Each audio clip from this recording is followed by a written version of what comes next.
let's talk about the human plague known as Peter Stone from Degrassi. Cause this destruction monster might be one of the most awful characters I've ever seen on any TV show ever. Like, y'all remember that Ricky Spanish character that Roger used to do on American Dad, where he would just walk down the street being terrible to anybody he came across? That's Peter. That is Peter's exact philosophy on interactions with other humans. And side note, let's not forget to place the blame for it on this terrible excuse for a parent and a principal named Miss Hasilakis. You know the stories of some rich kid who does a horrible thing and then his parents get him off because they have money and they don't care about the consequences of their actions? That's her. That's her as a principal of a school while the kid's going around doing horrible stuff. So let's take a look at his crimes against humanity because he's got a pattern. He's handsome, so some girl will come along and she will say, you know what, I should date him. All that other stuff that people said he did, he couldn't have done because he's cute. And then he goes and does awful stuff to her, she breaks up, and he goes to find the next target. Manny thought he was cute.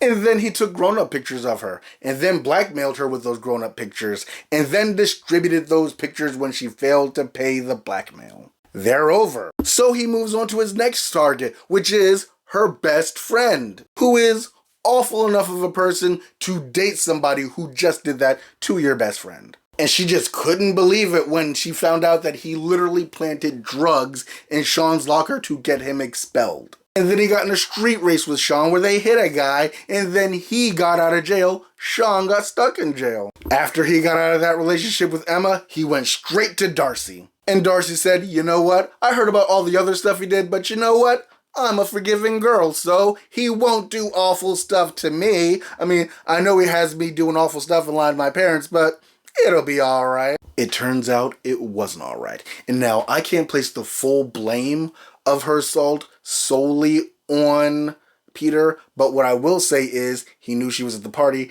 He didn't take care of his girl. He specifically encouraged her to lie to her parents, sneak out there. She was his responsibility and should have been there for her. If he wasn't so busy trying to get some, that wouldn't have happened. Side note, I don't think he was very supportive when she was having her breakdown about being assaulted. I mean, yeah, he had the, I'm worried about you, but mostly in relation to him and how she was acting towards him. And when Darcy finally got out of that relationship, he zoomed right in on Mia, who is already a person who's very prone to making mistakes, so of course she was okay with it. Until they got hooked on meth, and then she was out too. So as you can see, this CW villain definitely has a pattern. And my conspiracy theory, the only way that it makes sense to me that he acts this way in such a directed, destructive way is that he's being paid to, like he's being set up. Like my theory is that one of the kids from the old Degrassi show has a grudge against Degrassi, and so he paid this kid who has no morals. And then he gave him a bingo card with all the kids on Degrassi's name on them, and he just like, mark them off. You do something horrible, this person, and this person, and this person, and I'll get my revenge on Degrassi. I'll let loose the monster that is Peter. That is the only way that this handsome foot fungus's behavior makes sense to me.